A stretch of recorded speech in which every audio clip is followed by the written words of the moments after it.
We are live, and we are live also. And but Anna, thank you for coming back and doing this full thing again. And good part is you're doing it in English and Spanish because you are very popular in the Spanish-speaking world.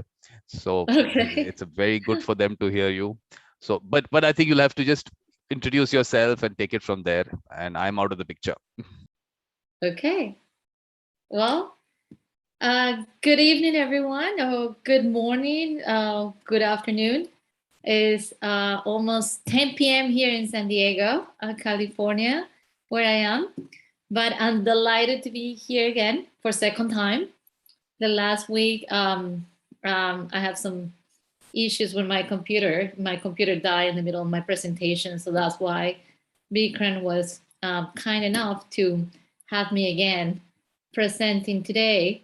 So hopefully everything goes well today and I can finish my presentation. But and I want to thank Vikram again for inviting me and having me twice and be part of this great symposium. It's pretty exciting to see how much you're doing for to promote mediation around the world, and I'm so proud of you, and so excited about gathering all these mediators from all over the world, and be part of it is a big honor for me. So thank you. So my presentation is going to be about the evolution of mediation in the United States.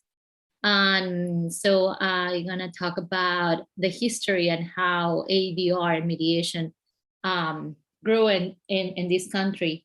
And Vikram asked me to do it in English and Spanish. So I'm going to go slide by slide, and I'm going to explain it in English and Spanish. So, buenas tardes, buenos días o buenas noches a todos. Soy Ana Sambold.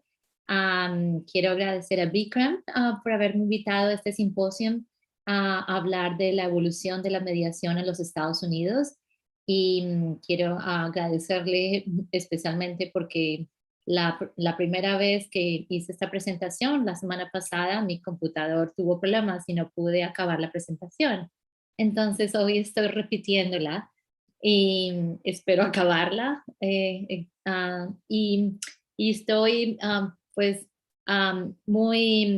es un placer para mí compartir con ustedes esta historia de la mediación en los Estados Unidos. Es un tema que me apasiona y mucho porque yo creo que si uno conoce la historia y cómo fue que se evolucionó la mediación, uno puede saber para dónde va el futuro y puede contribuir y puede hacer los cambios que se necesitan en el futuro.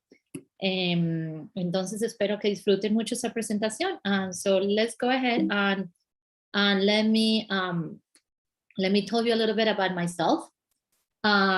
So I'm a lawyer and mediator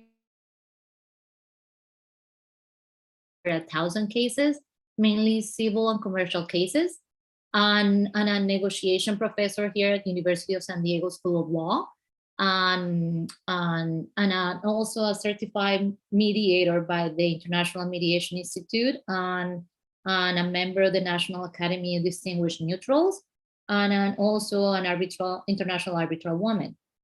I speak English, Spanish, and a little Italian, and that's what I'm doing this presentation involved. I'm originally from Colombia, and I've been in San Diego, California for almost 30 years. And so, and mainly and mostly, I'm a big advocate for mediation and for ADR. So that's what I'm super involved with every single legal and ADR organization that exists in here. And the ABA, American Bar Association, Dispute Resolution Section Officer, and the co-chair of the American Bar Association Mediation Institute, and then also the chair of the San Diego County Bar Association ADR section, among many of my roles. And so ahorita quiero presentarme para todos ustedes. Yo soy Ana Sambold. Yo soy una abogada aquí en California y soy mediadora y árbitro.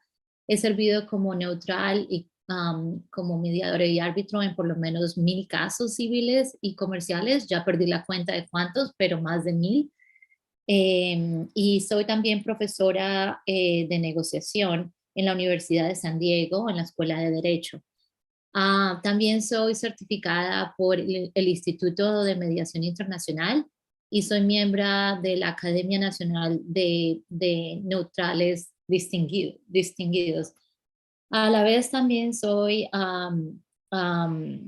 me envuelvo muchísimo y colaboro y participo y soy miembro de muchas asociaciones de mediación, de ADR y legales. Y así es como, porque siempre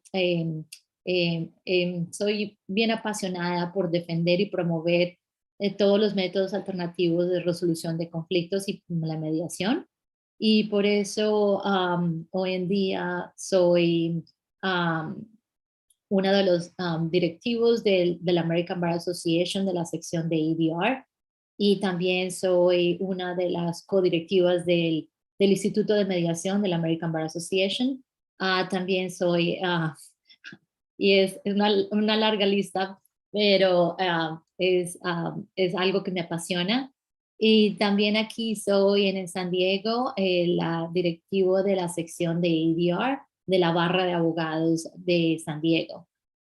Y ahorita, ya que les he contado un poco de mí, me gustaría explicarles más o menos cómo funciona o desde el presente, qué es lo que está ocurriendo normalmente en el presente aquí en Estados Unidos. Pues la situación actual es que los tres principales sistemas de ADR o métodos alternativos de resolución de conflictos, que son los más usados y más populares en este país, son básicamente la negociación, la mediación y el arbitraje. Hay muchas maneras más de resolver conflictos que son parte de los métodos alternativos de resolución de conflictos, pero estos son los tres principales. Y la diferencia básicamente es que en la negociación las partes tratan de arreglar sus problemas o conflictos directamente entre los abogados o entre las partes. Mientras que en la mediación hay una tercera parte que los ayuda a facilitar la resolución y no tiene el poder o la autoridad para imponer una solución, sino que facilita la resolución. Y esa es principalmente la diferencia con el arbitraje. En el arbitraje, la persona que actúa como neutral o como árbitro tiene la autoridad de imponer una decisión. Entonces, a diferencia de la mediación, el árbitro es como un juez privado que escucha las partes, mira la evidencia y decide. Let me explain this in English. So what we have, and I would like to start this presentation is talking about what we have currently and what is our present situation in the United States. So currently, there are three forms of ADR. Those are negotiation, mediation, and arbitration. Those are the three main ways, or the three main forms of alternative dispute resolution. And basically are negotiation, mediation, and arbitration. And the main difference between negotiation and mediation is that in negotiation, the parties directly trying to resolve the case without a third party. And in mediation, we have a third party that acts and serves as the mediator. And the difference between mediation and arbitration is basically that the mediator doesn't have the authority to impose a solution on the parties. In arbitration, the arbitrator serves as a judge, but the difference is everything is private and confidential. So it's a mini trial where the arbitrator decides, listens to the parties, and decides at the end. So basically, mediation is considered as one of the alternatives of dispute resolution and an alternative to litigation, where the people by default think that's the main way to resolve conflict. But contrary to popular belief and to public belief, that's not the case. Entonces, lo que digo es que mediación es considerada entonces como una de las alternativas de resolución de conflictos, pero lo que ocurre en la realidad es que mediación no es una alternativa al litigio, porque realmente lo que ocurre es que las estadísticas indican que actualmente en Estados Unidos un 95% de los casos civiles que se llevan a la corte son resueltos por fuera de la corte y antes de llegar a juicio. Y so let me explain that in English. So, contrary to public belief, people believe that mediation and arbitration and negotiation are the alternative to dispute resolution because everybody believes that every case gets litigated. But statistics and reports are showing that 95% of pending lawsuits are resolved before trial and outside of court. So in reality, litigation becomes the alternative, and ADR is the primary way to resolve disputes. But and I was always wondering how that happened, how ADR becomes so popular, and how 95% of civil cases, civil lawsuits, get resolved outside of court. We have to look at the history, and we need to look at the evolution of ADR, and we need to look at what happened. And I was always curious to know why. What is the difference? Why it becomes so popular in this country and no in another country? What were the reasons? So it's important to look at what happened in the past. So, y ahorita explico en español. Pues cuando nos damos cuenta de que 95% de los casos se resuelven por fuera de la corte, yo me preguntaba cómo era posible que ADR, los métodos alternativos de resolución de conflictos, fueran tan populares. Y por eso me gustó indagar más en la historia de los métodos alternativos de resolución de conflictos para saber cuáles fueron las razones por las que llegó a ser tan popular y hoy en día se utiliza tanto en este país. Así fue como empecé a mirar la historia, y obviamente la resolución de conflictos por fuera de la corte no es una cuestión del último siglo, o que haya ocurrido en los últimos 100 años. En la historia de la humanidad se representan muchos casos de mediación en la época de la Biblia, o había muchos casos de arbitraje en la antigua Grecia. Entonces, resolver conflictos por fuera de la corte no es una cosa nueva. Es una cosa que ha ocurrido en los últimos 100 años. Y ahorita vamos a ver por qué y cómo comenzó. So resolving conflict outside the courtroom is not something new. It's something that comes from the beginning of the history of humanity. Since biblical times, we know about mediation, and we know about arbitration in ancient Greece. But when was exactly the moment when ADR become formalized and we have standards and we have association and become more popular? Well, we need to find a date or a birthday for when officially ADR was born, and I will say that was August 29 of 1906. That's kind of the beginning of the movement of ADR. And entonces, si hablamos de cuándo realmente comenzó o nació el movimiento de los mecanismos alternativos de resolución de conflictos, podemos decir que el movimiento nació en agosto 29 de 1906. Eso fue como el comienzo. Pero ¿qué fue lo que ocurrió en esa fecha que que podemos decir que ese fue el nacimiento del movimiento de los alternativos, de los mecanismos alternativos de resolución de conflictos.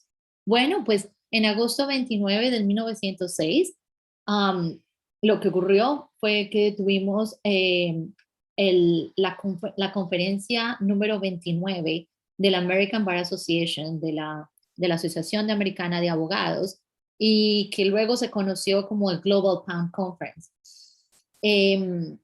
Esta conferencia no tenía nada que ver con los mecanismos alternativos de resolución de conflictos, era una conferencia de abogados normalmente que ocurría cada año, y en la conferencia pasó algo especial, y eso especial fue realmente la presentación de Roscoe Pound. Y so what happened in August 29, 1906, that we can call that was kind of the informal birthday of ADR, was the 29th annual meeting of the ABA that is known as the first Global Pound Conference. But this conference wasn't about ADR. It was just a legal conference of where lawyers and judges and academics were attending. But what was remarkable about was that the main question about one presentation was about evaluating how the system of justice was working. So, lo que ocurrió en esta conferencia, que fue tan importante y que dio lugar al nacimiento del movimiento de ADR, fue la pregunta, y fue concentrada alrededor de esta pregunta. ¿Cómo está funcionando el sistema de justicia en los Estados Unidos? Y fue Roscoe Pound, un profesor de Nebraska que tenía 36 años, el que dio esta presentación y que causó tanta conmoción. Comenzando por el título de su presentación. El título de la presentación era Las causas del descontento popular con la administración de justicia. Empezando con el nombre, la presentación de este profesor causó mucha conmoción, y les voy a explicar por qué. So, at the conference, we have Roscoe Pound presenting and talking about the causes of popular dissatisfaction with the administration of justice. And this was the presentation's title. And just with the title, he caused a lot of commotion, and a lot of people was very eager to hear his presentation, because normally in these type of conferences, well, judges and lawyers just talk about what's happening, but that wasn't very common that somebody criticized the system and start pointing out where were the problems with the administration of justice. Well, Roscoe Pound was the first one. And he identified 18 problems with the administration of justice in the US. And he broke down those problems in four type of, and he classified them in four categories. So the first one, it has to do with the causes of dissatisfaction with all legal systems.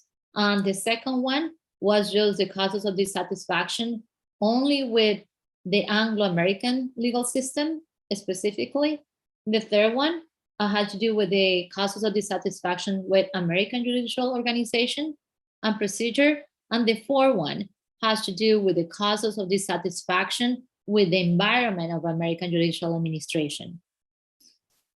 So, los problemas que identificó Roscoe Pound fueron 18 problemas, y él los dividió en 4 categorías. El primero tenía que ver con las causas de descontento con todos los sistemas legales.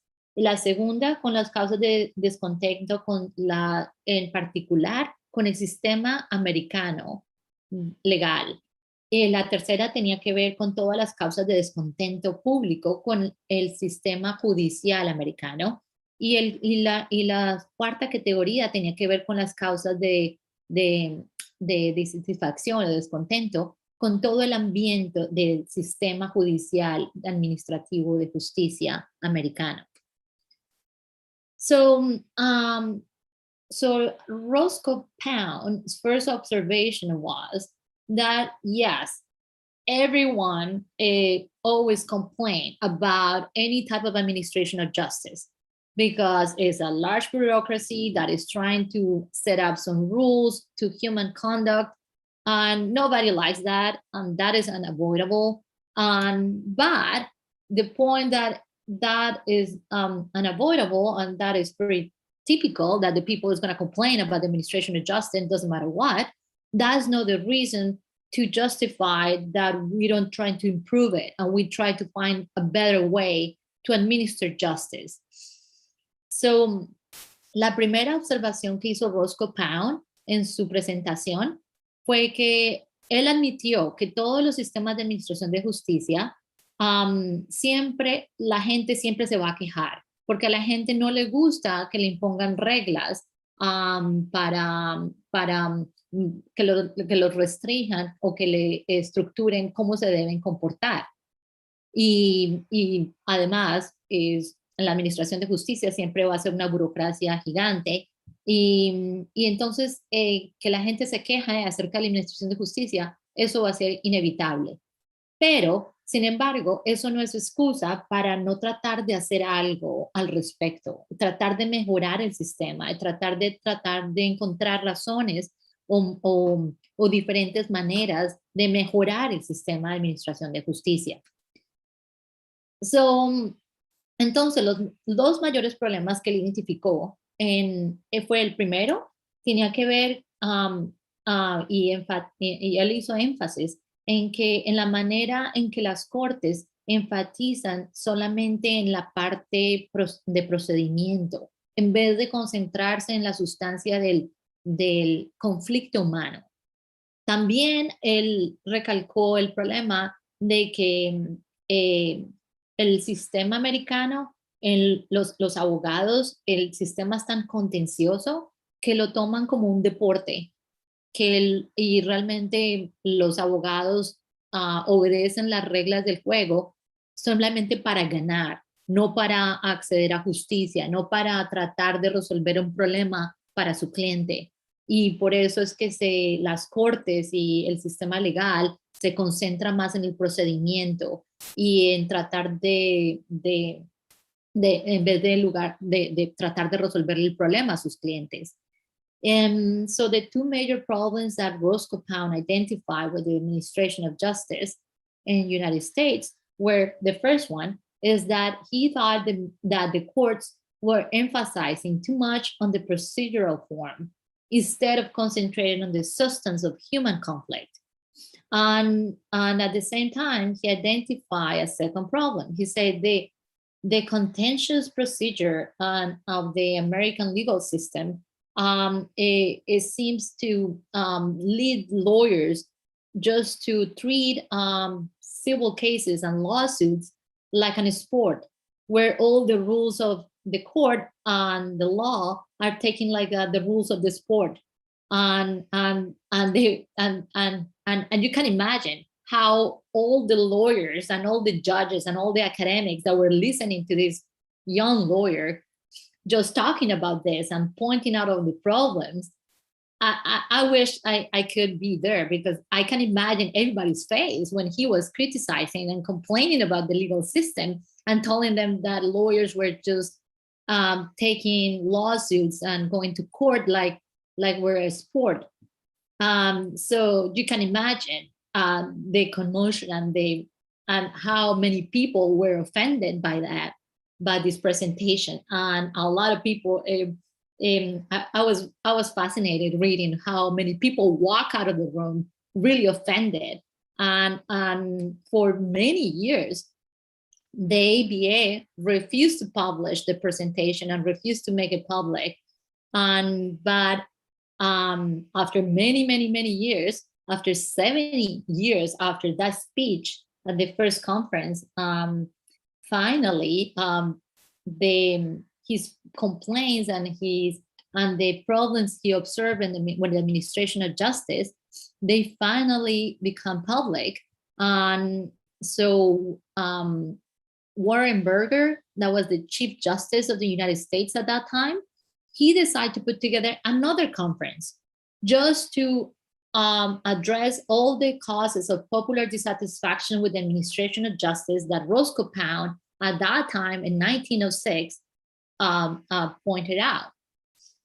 So that was 70 years later after his famous speech and presentation.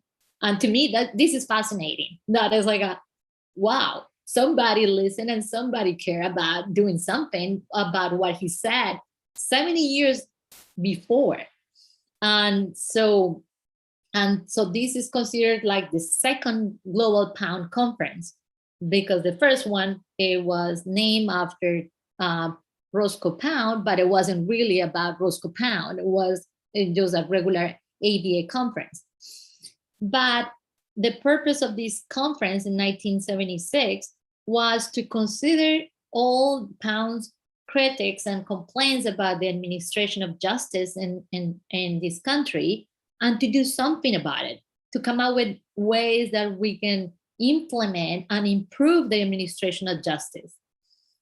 So, como explicaba, entonces en 1906, ese discurso de Roscoe Pound identificó todos estos problemas con la administración de justicia en los Estados Unidos, y obviamente para mucha gente esas críticas y esas quejas fueron muy ofensivas.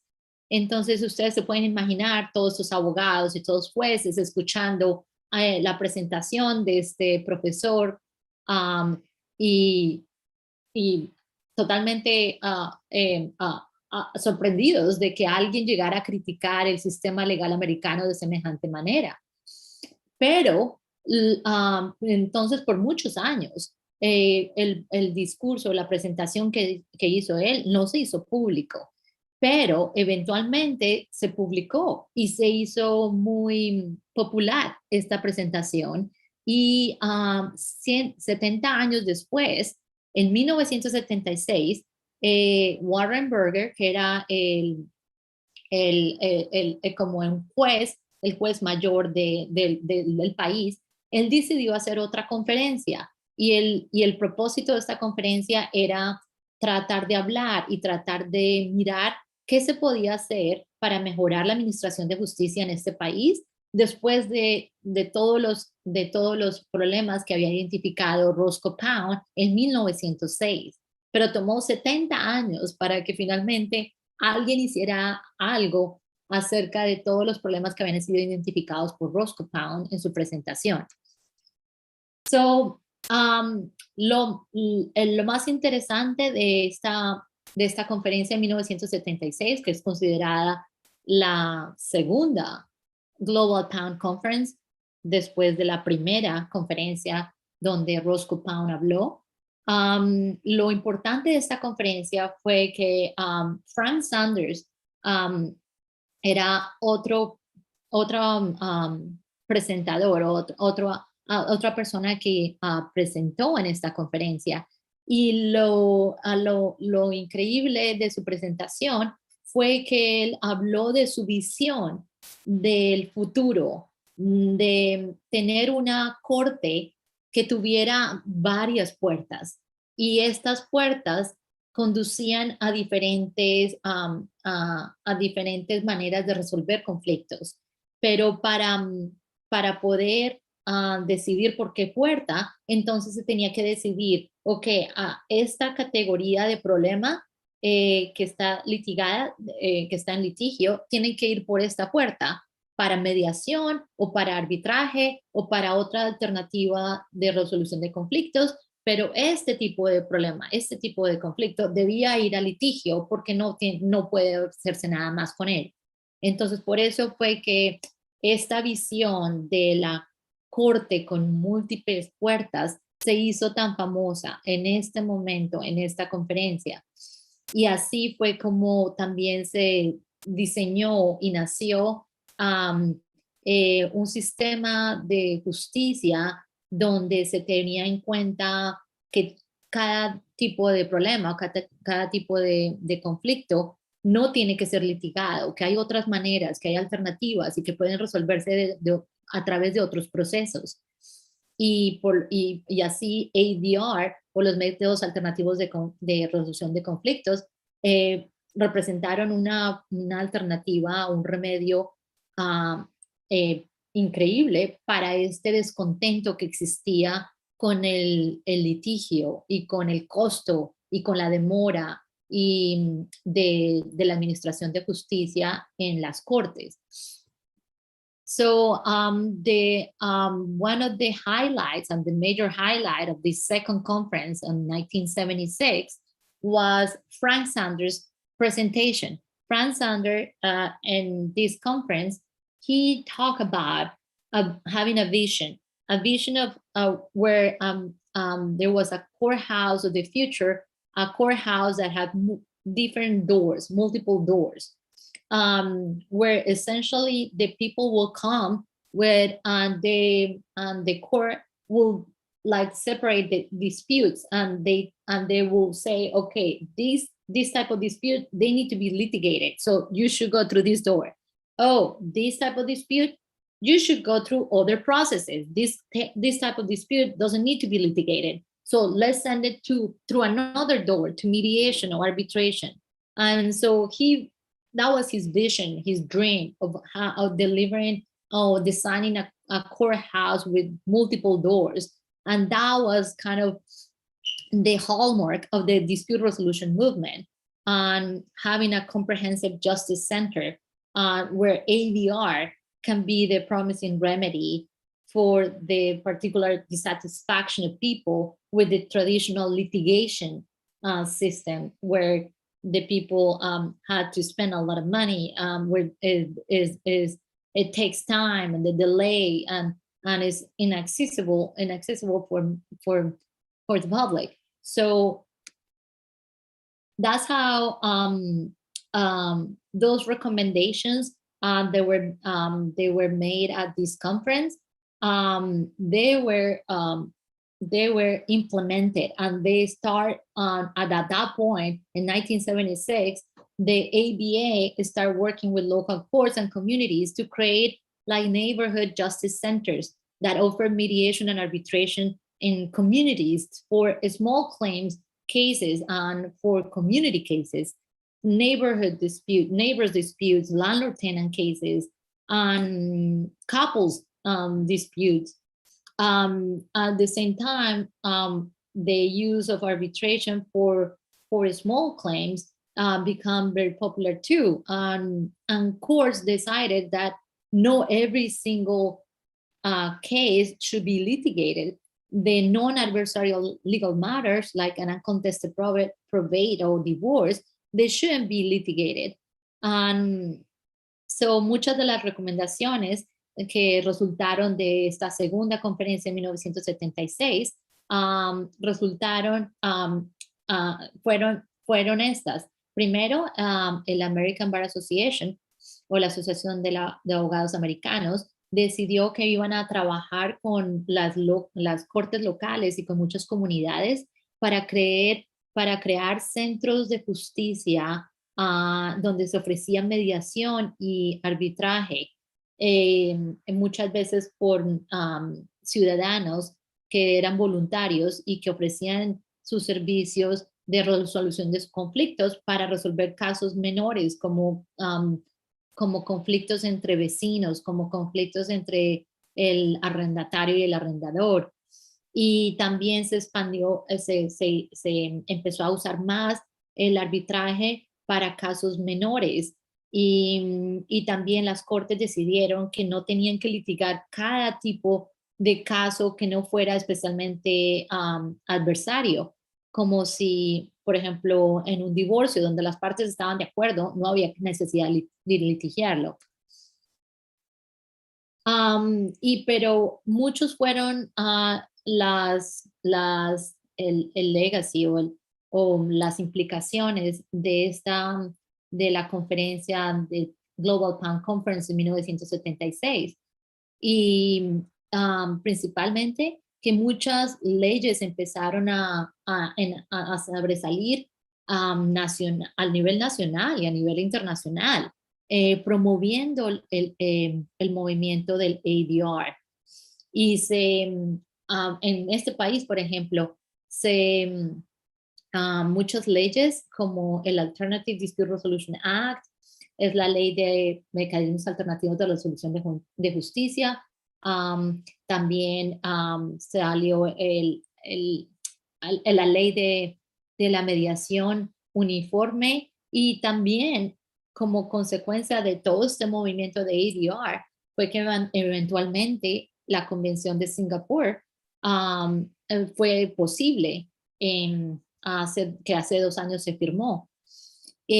So some of the implications of some of the legacy and impact of the Pound Conference, it was reflected on the amount of substantial statutory progress surrounding national and international laws that were enacted not only in this country, but everywhere in the world. Laws promoting ADR and regulating mediation and arbitration start popping out everywhere. In the United States, we had the Uniform Arbitration Act, the Uniform Mediation Act, the Alternative Dispute Resolution Act. And at an international level, for example, we have the Singapore Convention now that was signed 2 years ago. And now we have 54 countries like signatories, and we have 7 countries that ratify it. At the same time, we have seen a progress in legal education. 50 years ago, ADR, mediation or arbitration, that wasn't a topic, or it wasn't a class in any legal or any law school. But right now, every day in every law school, it has become an integral part of almost every law school offerings. And there's so many top law schools that are offering ADR programs like Harvard, Cardozo, Pepperdine, Ohio, Missouri, and of course, San Diego, where I'm teaching negotiation. Obviously, they realize that teaching law students ADR is super important to prepare them to have different tools and prepare them for the modern practice of practicing law. So también hemos visto mucho progreso en la educación legal, porque si miramos hace 50 años, no se enseñaba ADR, no se enseñaba mediación o arbitraje en las escuelas de derecho o en las escuelas de leyes. Pero hoy en día se ha convertido, ADR es parte integral en todas las escuelas de derecho, y todas las escuelas de derecho lo enseñan. Y por eso muchas universidades se han convertido por ejemplo, como Harvard, como Cardozo, Pepperdine, Ohio, Missouri, en San Diego, se han convertido famosas por ofrecer cursos de ADR. Y hoy en día es una cuestión, es esencial enseñarle a un estudiante de derecho acerca de ADR, porque es parte integral de la práctica del derecho de un abogado hoy en día. También lo que se ha visto es un progreso en la industria que por profit y en la industria sin profit, donde la mayoría de las compañías se han creado muchísimos centros comunitarios de mediación. Existen hoy en día más de 400 a través de todo el país, que ofrecen servicios de mediación comunitaria y gratuito a la comunidad. Pero también existen departamentos en las grandes firmas de abogados que ofrecen servicios de mediación, y también las compañías y las corporaciones ya están usando más mediación y arbitraje e incorporan cláusulas de mediación o arbitraje en sus contratos. Y también en Estados Unidos se ha visto en los últimos 50 años un crecimiento gigante de todas estas compañías o esas firmas que proveen o que ofrecen y suministran servicios de mediación y arbitraje. So we have seen too a progress in the non-profit and for-profit industry. and a big commitment to ADR. So we have seen a growth in community mediation centers all over the US. Currently, there are more than 400 community mediation centers all over the country that offer mediation for free sometimes to community members. And we have the big law firms that are providing ADR services, and companies are using more ADR and are including ADR clauses in the contracts. And at the same time, it has been a big growth of private ADR providers and companies that provide mediation and arbitration services.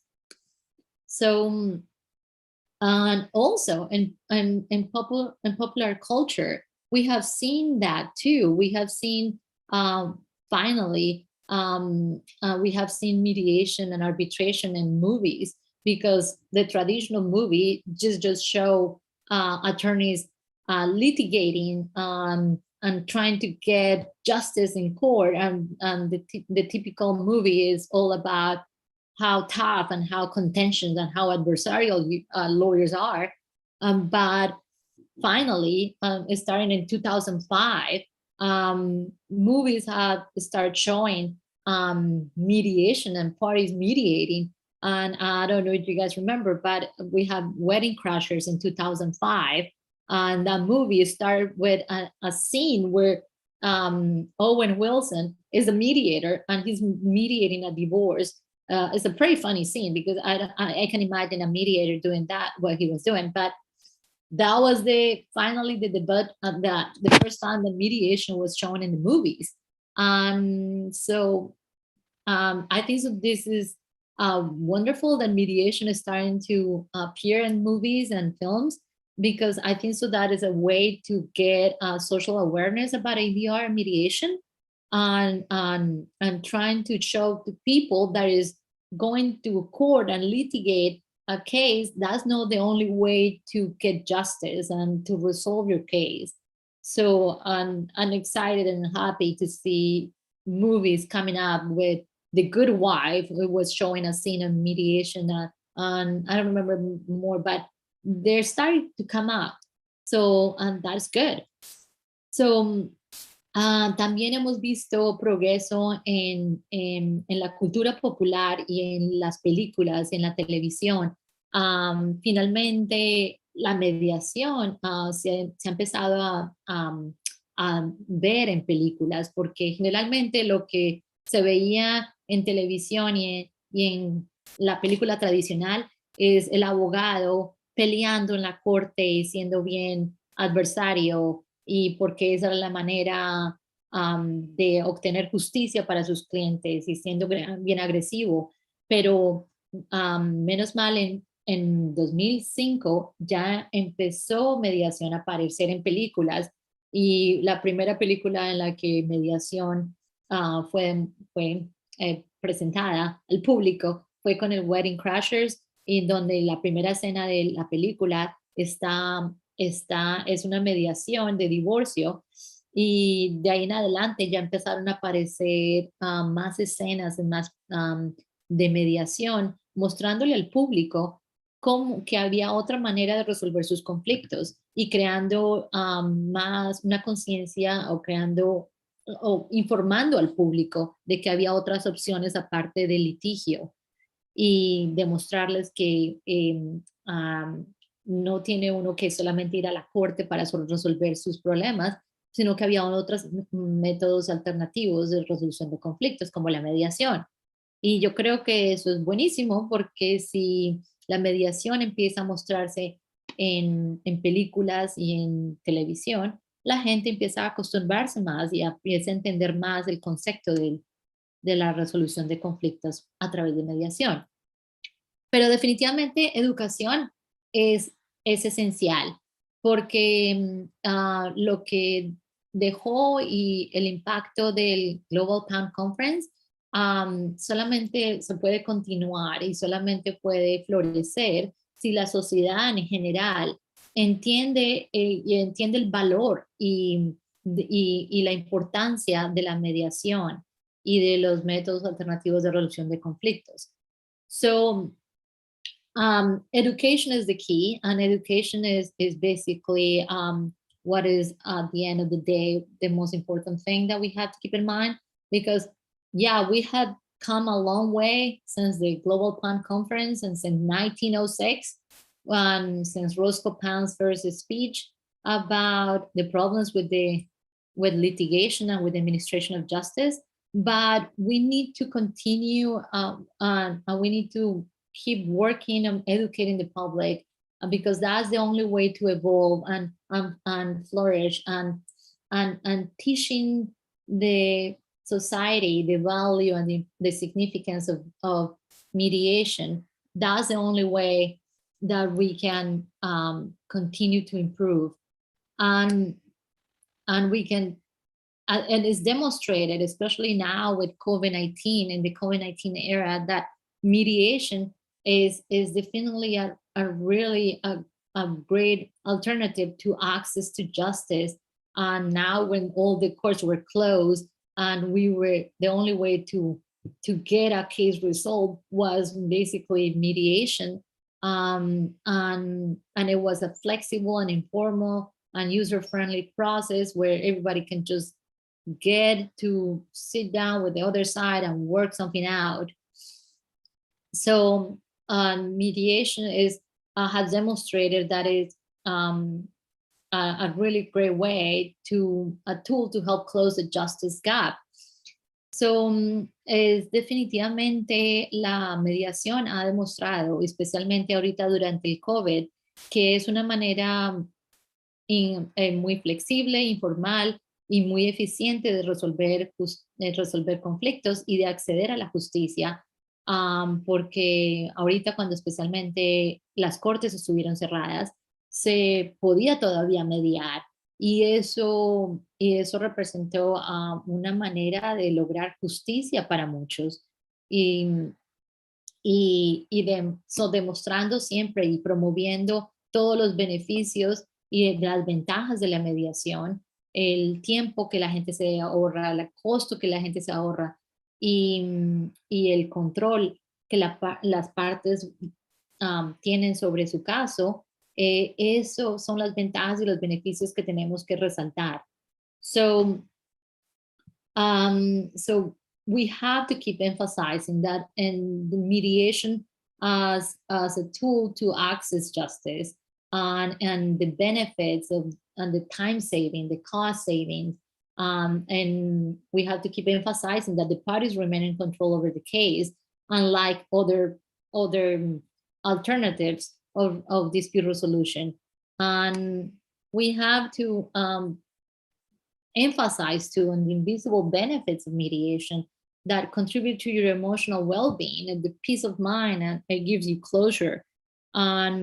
So también tenemos que enfatizar en los beneficios invisibles de la mediación, y promover que la mediación contribuye al bienestar emocional de la gente, y le da paz y tranquilidad, y les trae finalidad a sus casos. So, para el futuro, yo creo que nosotros tenemos que evaluar y tenemos que tener en cuenta que el movimiento de ADR ha evolucionado, y hemos tenido muchos logros, y simplemente tenemos que seguir explorando y trabajando para mirar a dónde vamos, y trabajar en mejorarlo, y trabajar para promoverlo y educar al público en general. So what we see as the future is, I believe that we need to keep in mind that we have come a long way, and just looking at the past and the last 50 years, we have there's a lot of progress in the field of ADR, but we need to keep thinking about what else we can do to improve it, and to educate the public, and to make people aware about mediation, and think about how flexible it is with online mediation, nowadays, and still doing in-person mediations, wearing a mask, keeping everyone 6 feet apart, but is so flexible and is so convenient. And I love this sentence from Sandra Day O'Connor. She was saying that the courts of this country shouldn't be the places where resolution of disputes begins. They should be the places where the disputes end after alternative methods of resolving disputes have been considered and tried. So me gustaría terminar con esta frase de Sandra Day O'Connor. Ella dice que las cortes de este país no debían ser los lugares donde la resolución de conflictos comienza, sino que debían ser los lugares donde los conflictos debían terminar después de que diferentes alternativas de resolución de conflictos se hayan sido consideradas y probadas. Y también me gustaría mencionar esta frase, que es una de mis favoritas, donde se dice que una onza de mediación vale como una libra de arbitraje y una tonelada de litigio. And I would like to emphasize and mention this quote. That is one of my favorite ones. That is basically saying that 1 ounce of mediation is worth a pound of arbitration and a ton of litigation. So it has been a pleasure to speak to all of you. I hope you enjoy my presentation, and thank you again, Vikram, for having me. Thank you very much. Gracias a todos por escucharme. Ha sido un placer, y muchísimas gracias a Vikram again for invitarme.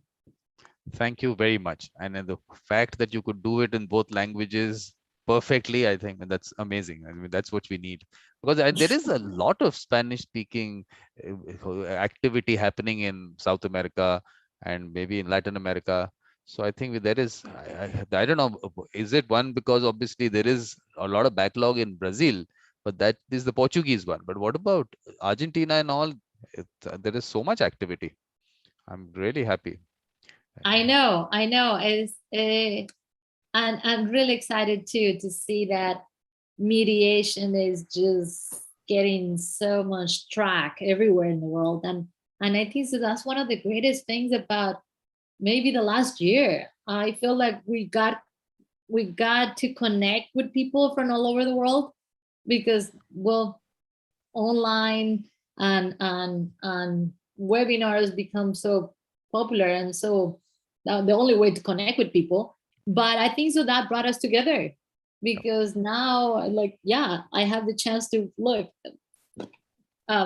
speak to people from all over through this YouTube, and I guess that's how I met you, right, Vikram? Yeah, absolutely. To a webinar, right? Exactly. When I presented about the Singapore Convention, and I remember that was like in the middle of COVID last year, and I realized, well, that was the silver lining of the whole situation. Main thing, you could take out time, because we had more time at that time. There was not much happening in terms of work. Things were just about changing to online.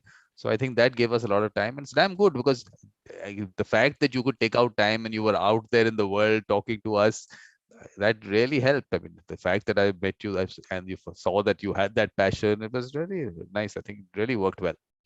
And that is the reason I could put everything together, because I'd at least seen people, met them in other various webinars. So at least I could put that together. So I think it's been wonderful.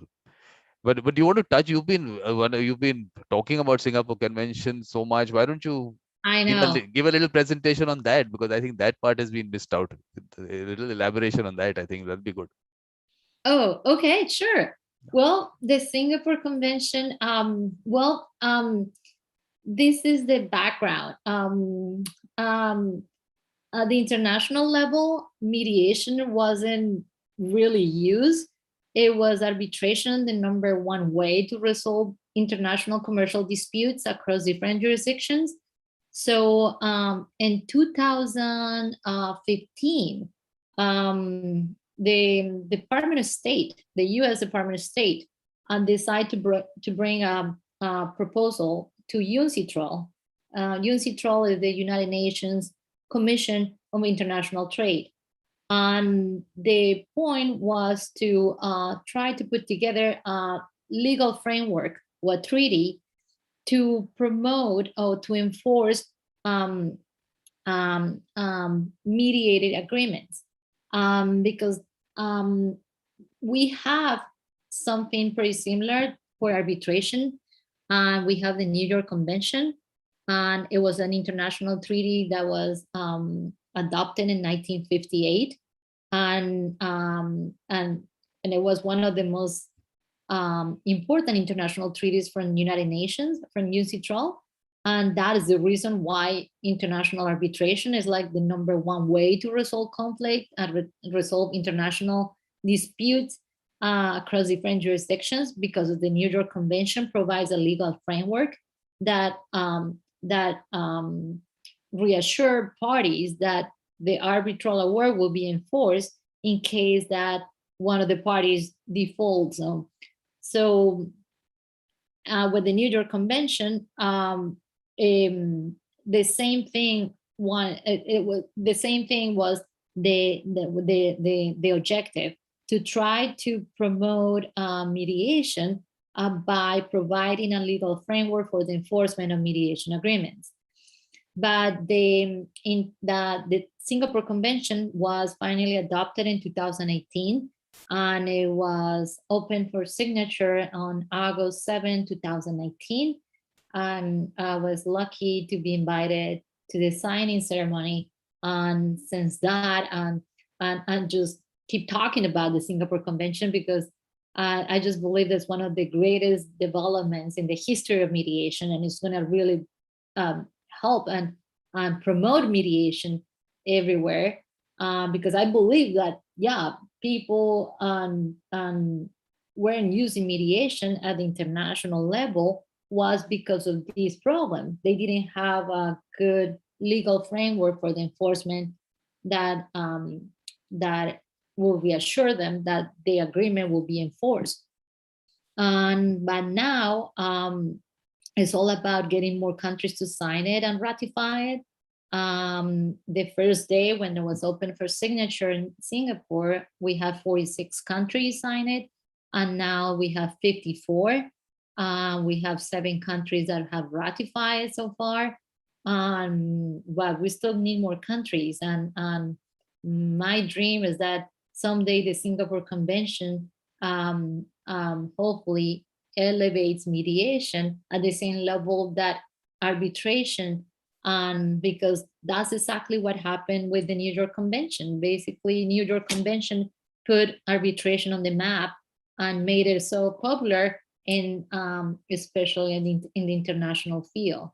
So hopefully the Singapore Convention can do exactly the same thing for mediation. And I think this is going to be beneficial for international trade, for the global system of dispute resolution, for mediation, for mediators, for lawyers, for corporations, for businesses. So that's what I'm one of the biggest fans of the Singapore Convention. And then the best part about the Singapore Convention is that you just have to, a country has to have ratified it and you can get it enforced. It doesn't matter which country you are sitting in, where you could have signed, entered into the settlement agreement. So that makes it much better than the New York Convention. At least one aspect is gone out. Where did you sign it? Where did the mediation take place? All that goes out of the picture. So you just get it enforced in the country which has ratified it. I think that's a good step there. I mean, that helps. I know. Yeah. But another going to be questions for sure. So you have to take those questions important, because from the US perspective, I tell you, everywhere we talk, people give the example of the US and 40+ years that mediation has been around. But what I really don't understand is that still 100 million cases go into courts. Although you do say that, yes, 95% or 90% get settled before trial. But the fact that they're going into court, why have we not been able to develop mediation at the first level, where you don't even go to lawyers? I mean community mediation centers, because you're only 400. And I look at yesterday with someone from Chile, and she was saying about there are almost 400 there, which are the developing 400 about in Chile. I mean, such a small country. So where did the whole thing go wrong? Well, because we have to go back all the way to the beginning of legal practicing. It was litigation the only way, and that was the traditional way to resolve conflicts.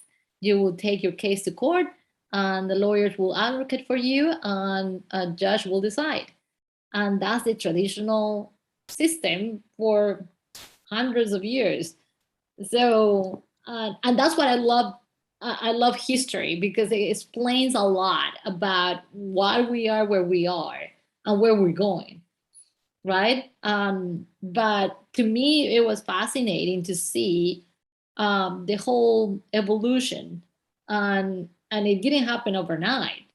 You see, this Roscoe Pound provided his presentation in 1906, and it took 70 years to finally for somebody to do something about it.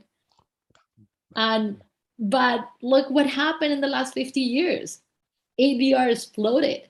And in this country nowadays is finally we get 95% of the cases they get filed in court. Finally, they get settled outside of court. So I think so little by little we're getting there, and that's what I always told my colleagues from all over the world, that they get really frustrated. What, like, why mediation is not picking up? Why people don't use mediation? Why? But I said, look, it takes time, and it's not something that's going to happen overnight to change the mindset, to change the culture of people, because that's what they're used to it. And it is a little reluctance from people to change the things that they're used to do, like, this is the traditional thing and this is the only thing that I know. Like I say, in the movies they show you the litigator, and the typical litigator, it had to be aggressive and had to be a litigator and had to be, oh, this is the only way to access justice for my client. Well, and that's what is ingrained in people's mind, that litigation is the only way that you can access justice and you can resolve your problems. And I believe that is still about educating the public. I still get people once in a while that say, what? Mediation or meditation? What? Mediation and arbitration? What is the difference? Exactly. Every day, I still get people confused. And so it's a process, and I believe is the key is educating the public, educating and keep promoting it and keep talking about it. And and that's Well, how you met me. Remember in that exactly. presentation of the Singapore convention that I did 1 year ago, and I told everyone, like, please, we have to keep promoting, and we have to keep educating, we have to keep talking about it. And I believe is a matter of time. Of course, and what I'm looking at it is going a step backwards. And I'm saying, let's at least understand that when does that psyche develop, that the adversarial concept of dispute resolution. And let's go back, like, to the children. Let's go into, I don't know, in the countries where there's a large rural population, if there is already a culture there to push that. But the school children seem to be somewhere where we should be. I mean, of course, peer mediation there is activity happening in the US, not in most places. But even then, I'll tell you that whole concept of peer mediation, the way I see it in the US, there's a lot of focus on teaching them conflict management and non-violent communication and that area. The actual mediation aspect of it, to sit together and resolve a dispute, I don't see much activity on that part. So I think we need to bring that into focus, that this is dispute resolution, that is conflict management. And let's not at this point of time mix both of them, because people have to resolve their disputes first, and then the larger look, that activity on conflict management will keep happening. I'm not a problem, because that's why I call my revolution the dispute resolution revolution. I'm just concentrating on resolving the disputes. Let's see how we can do that. Because we always go into the larger picture. Let's just resolve all the conflicts in the world. I think we'll have to do step by step. Because I give you an example. In India, there are 250 million children in school. So if we can do something about 250 million children, and then they go into society, they can change things. So I'm thinking that, but we have to do it at scale. So you have to think of ways that we can do it at scale, not just maybe a few small groups, nothing like that. We'll have to look at it scale. I think we'll have to have separate discussions on that aspect, because I'm seeing that we have to maybe look at society and the way it developed. I think that aspect, not too much focus has happened. And through the symposium, a lot of interesting things are coming. One, urbanization has changed people's way of looking at things, the individualistic aspect of society developing, which we do talk about the US, that it is an individualistic society. So is that individualistic aspect related to litigation and adversarial conflict resolution or dispute resolution? Is all, I think we have to go more into that part. I think we try and hit litigation, like you were saying, that's the way it's been for so long. To tell people that you move out might be difficult, but if you tell them that you have to look at things differently as communities, as people, It's maybe gonna this, take time. yeah, we have to And maybe, it's all about education. That's one of the big proponent of educating and talking about it and explaining. yeah, And eventually, and I see it. I see in many schools, elementary schools, and once in a while they ask me to go and talk to little kids in lower school and elementary school, and they have little peer mediation programs where they teach them to mediate disputes between classmates. And I think this is wonderful, yeah, and that nowadays little kids, and they know already about mediation, exactly. and they're getting the concept of, oh, okay, I can mediate my case with my classmate, and is and I guess little by little we can change the mindset, Look, I and tell you how. definitely getting them when they're young, that helps. Yeah.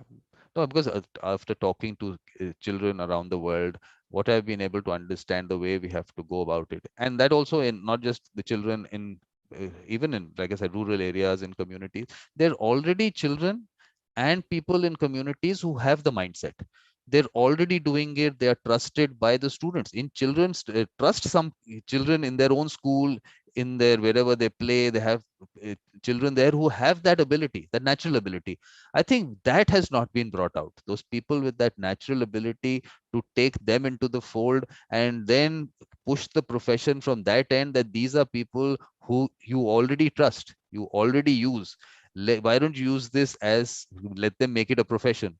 I think that focus did not happen because as a profession, maybe people didn't see too much in it, because I was just seeing yesterday, Jeff Kitchavan was doing some one of those webinars, and he was a major critic of the court system and the mediation in the court system, because what he's saying is that basically he's not even saying it's pro bono.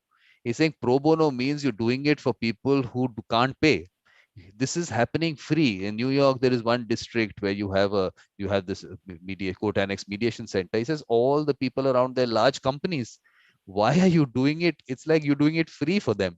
And what he sees is that people say that, look, people are coming there for exposure and then they're going for their private practice. He said, I go there and I see every time new faces. Where do the other ones go? So they don't take it up. They get frustrated, they get out. New people they come into the whole thing, they get out. So I think that whole free and mediation has also, I think, not let the profession develop. That also seems to be something which is coming out in various parts of the world. At least I know about India also.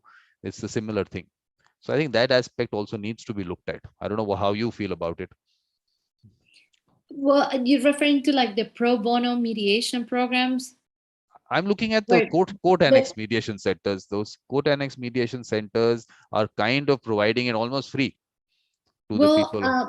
well like I mentioned in my presentation, well, that was in response to all these um, observations and conclusions that at the second Global Town Conference in 1976 they realized, like, we just can bring everything to court. We need to come out with a different community justice centers outside the court, that they can take care of the small claims or community claims, and and they had to be run by volunteers, by citizens that they just want to volunteer their service as a mediator. And I believe that is significant, because it's true, no every single case had to go through the court system, and then many disputes can just be resolved by mediation. And so many people can afford to go to court, and so mediation and those community centers, they offer a great opportunity for people to resolve their cases. And so many courts have them, those pro bono court programs.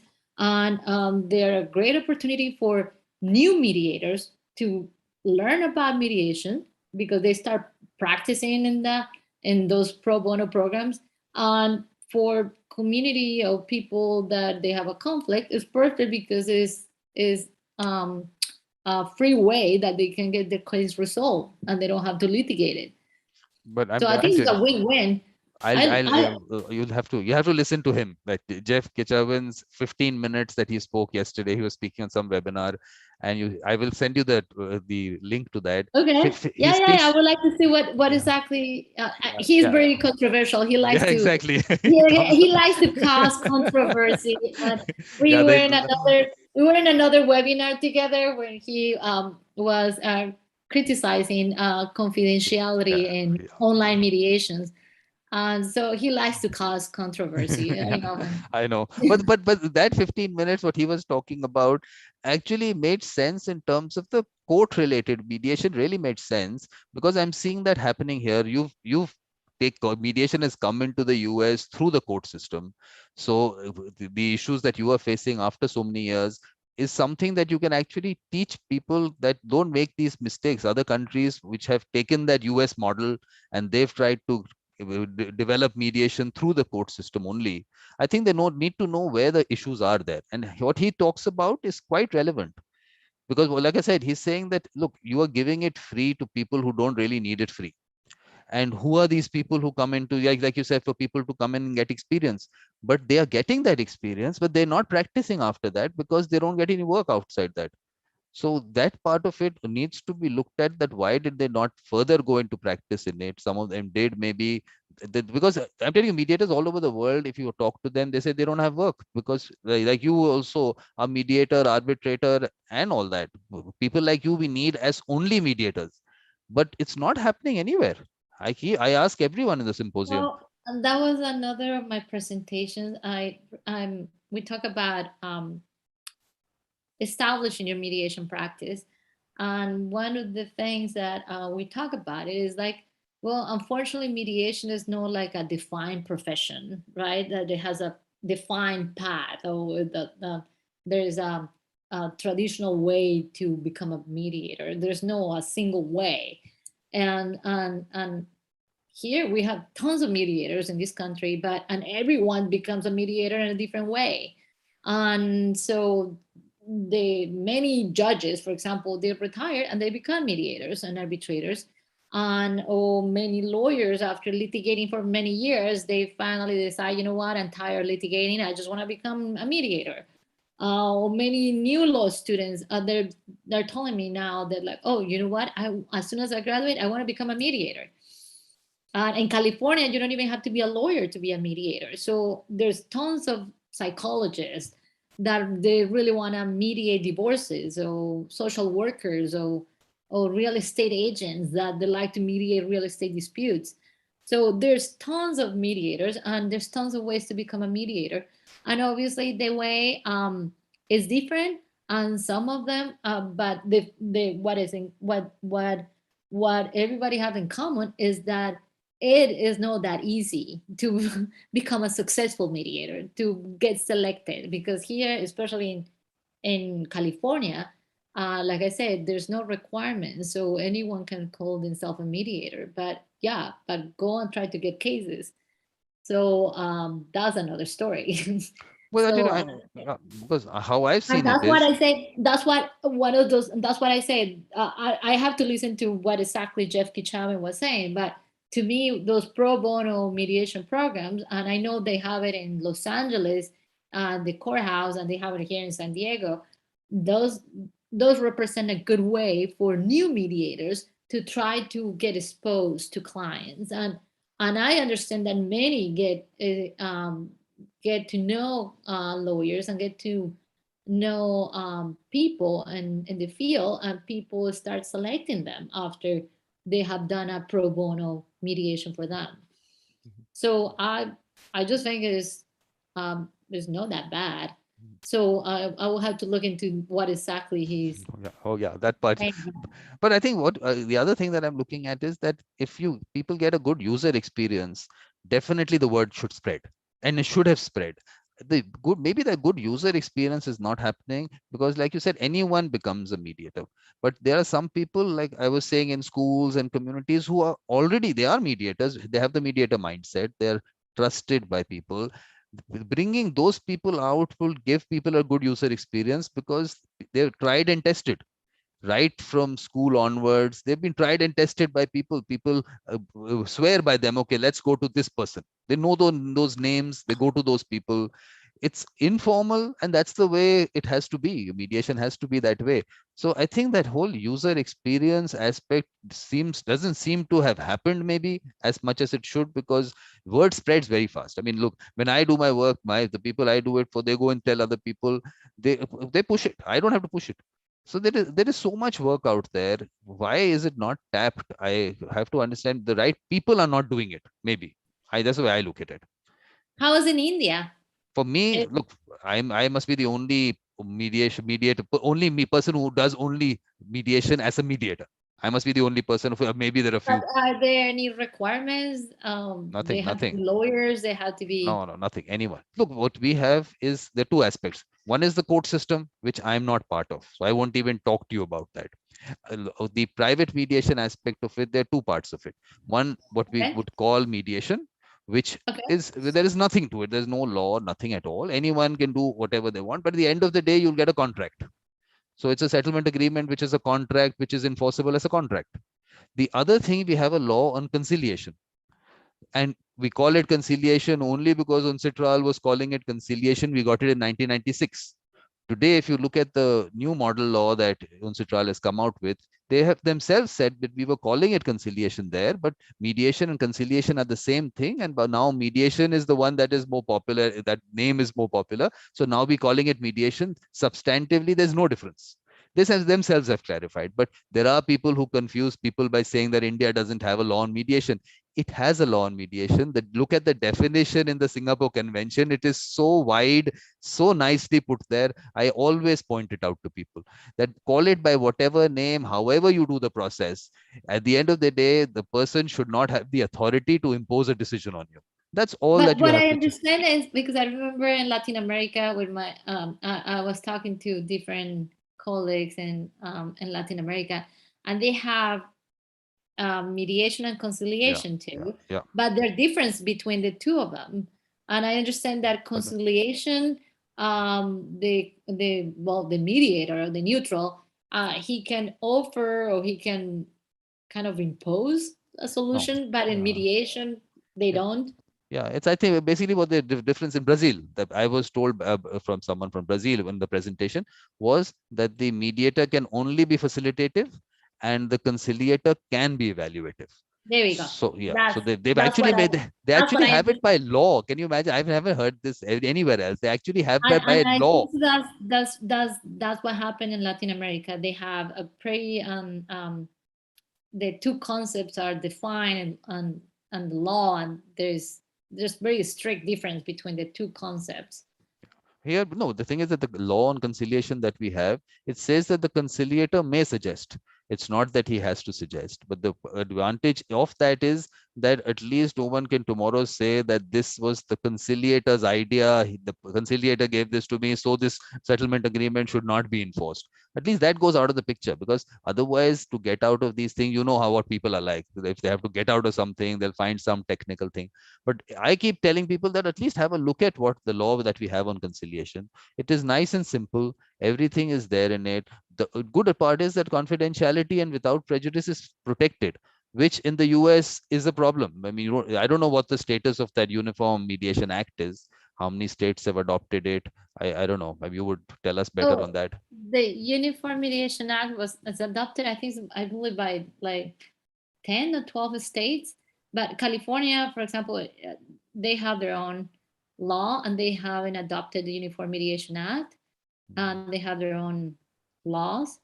And and I think so. That is in some way, well, every state has their own regulations and their own take and their own approach to mediation. And I'm kind of glad because mediation, for example, confidentiality in California is sacred. And there's no exceptions. Well, there are limited exceptions, but under the Uniform Mediation Act, there are more exceptions.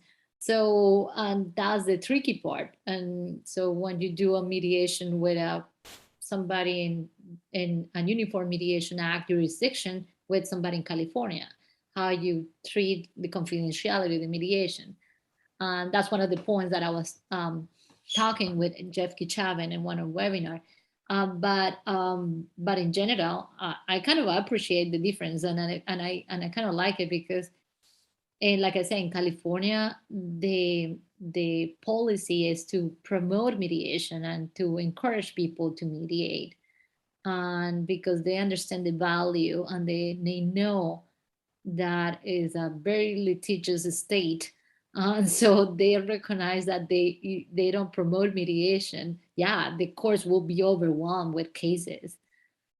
Yeah. And imagine, it's like, yeah, this is 40 million people in one state, and has the biggest court system in the whole country. And we have here, so thousands of cases get filed in every court system. So mediation, I think, for them is just save the date, and Yeah, exactly. That's what we otherwise they need. will be overwhelmed. Exactly. And That's that's no, why that they have the pro bono programs, and yes, that's why we exactly. try to get them. That way promote people. And sometimes the judges, they order parties like, you have to go to mediation. I have the last week a family dispute, especially those family disputes that when it's not really about the law and not really about legal aspects. I'm so glad that judges recognize that and say, look, you know what? You guys shouldn't be here. You guys need to go to mediation and try to work this out. You guys are family members. Stop fighting. Go work it out in a mediation. Yeah. No, but So I think I'm a major critic of the whole concept of courts being involved in that, because look, in a country like ours where the backlog is huge, people are lying. A person might be lying in jail for a longer time than if he had been convicted. He would have been out of jail earlier. But because the trial is taking so much time, so I'm saying judges should not even spend time to tell that party that you go for mediation. That much time that they take, they can handle a case in that. So I think what you this I don't multi. think so that's, but I don't think it's the judge fault. The people, like I said, the problem is people believe that the only way to resolve their case is going and filing a lawsuit in court. But anyway, I And tell you, interesting that and they, because that's the only thing they know, and that's the traditional way of resolving conflicts. It's like, oh, I had to sue somebody if I have a problem with him and I wanted some resolution, and I had to bring the case to court, and I had to sue him, and I had to litigate the case, and my lawyer had to aggressively litigate it, and in order for me to win. That is like the major conception and people's idea of access to justice. yeah. No, I think interestingly, what has come out is that colonization has actually done that. There were traditional methods of dispute resolution in societies, and that was finished when colonization happened. So I think we maybe have to look back to point before that. And a lot of places not that. The person from Brazil, I was asking her, she said, look, before the Portuguese came, you don't even know what was happening. So there is that aspect which has got lost, and there are where indigenous communities, when I talk about it, you always find that whole circle, that circle method concept of resolving disputes and everything. So it did exist. We just actually maybe lost it, and a lot of places maybe it did not exist. I keep saying that it was there for centuries. Some places Well, it was not there. I mean, it's It, not in it was, and like, and that's what I was saying, that since biblical times, mediation existed, and the elder tried to, in tribes and indigenous communities, tried to work something out for the parties in dispute. And so that existed for the longest, yeah, since humanity was the beginning of humanity. But the thing was, the professionalization of when the ADR become more, they have standards and they have associations and they start be regulated. It started was in the 1900s, and so and it just took a, it just took a while, like I said. But to me, that is, and now that I'm looking at the history of what happened, and I think so we have accomplished a lot, and we're in the right direction. And I just think that the year by year mediation and ADR is becoming more common, and But, public mm, and the public is starting to understand the value, mhm. and they No, but started to appreciate it. no, what you interestingly said that people want to go to courts, they want to have that system. But like I said, even in traditional places, we keep hearing that there is mediation. But if you go a little deeper into it, you find out that the chief or the head of that village or whatever was actually giving a decision. So it was Mhm. actually maybe that is ingrained, An not arbitration. yeah, Maybe was the it was original exactly. arbitration. No, actually, that's what's coming out. So it's not as clear as it is that okay, traditionally we had mediation and we want to bring it back, because that's when I sent out the theme, that is how I sent it out, that is what I also felt. But if you go deeper, actually that mindset, that means is not something that is that clear. So if we've got that, changing that will take maybe much longer. So I think that is where we have to work, where people have to get that whole collaborative concept going, which is much larger than dispute resolution. I think it's more about the restructuring of society. So maybe we're hitting the wrong place. We have to go about and do Yeah, that so yeah. that It's no. At the end of the day, yeah, we have to change the mindset and the mentality of yeah, people. and not just for dispute resolution, much larger. And the point now is what I see is that it's really late for you. That's the way I look at it. It's already 10:30 for you. It's 10:30 right Yeah, now. yeah. It's 10:30. I was just looking at it like, oh my God, I'm getting hungry. I Exactly. haven't had And with breakfast. me, I'm telling you, with me, you have to tell me, okay, this is enough, because I love talking and Okay. I can go on. We've gone for 4 hours in one particular episode of Evolution of I'm a wondering Mediator. if all this is gonna be recorded. All Everything this is. is recorded. It's Oh, all right. It's no, oh, okay. this is the good part about the whole thing. All this conversation is the important one that goes out. Everything else Oh, is a really? yeah. Okay. So So, let me go off that. Let me go stop no, the live no, no, stream. no. Let me, but let me I hope I hope everybody enjoyed the presentation and our conversation. And thank you again for inviting me. thank you very much. And I actually always knew that the presentation is going to be excellent. I've heard that. So it was Oh, really okay, I'm nice. glad. I'm And glad thank you that for you doing it in enjoyed it. Spanish also. I'm I really, know. It's pretty fun, and I think so it was better the second time around. yeah. I So was like, maybe, so so maybe I'll that remove was that. pretty I'll helpful. remove that. I'll only keep this maybe. Maybe we'll do that. Yeah, please Yeah. remove the other one. Just keep this one Yeah. because the first